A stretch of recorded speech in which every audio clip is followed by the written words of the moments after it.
My name is Suketh. I'm a fourth sem college student.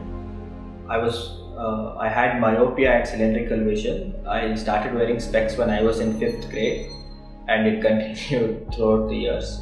Most of my people I know have never seen me without specs. So Contoura Lasik was the only suitable procedure which was prescribed to me, and I got it done recently. It was a really quick surgery. The staff was really friendly to me, and now I can see everything perfectly.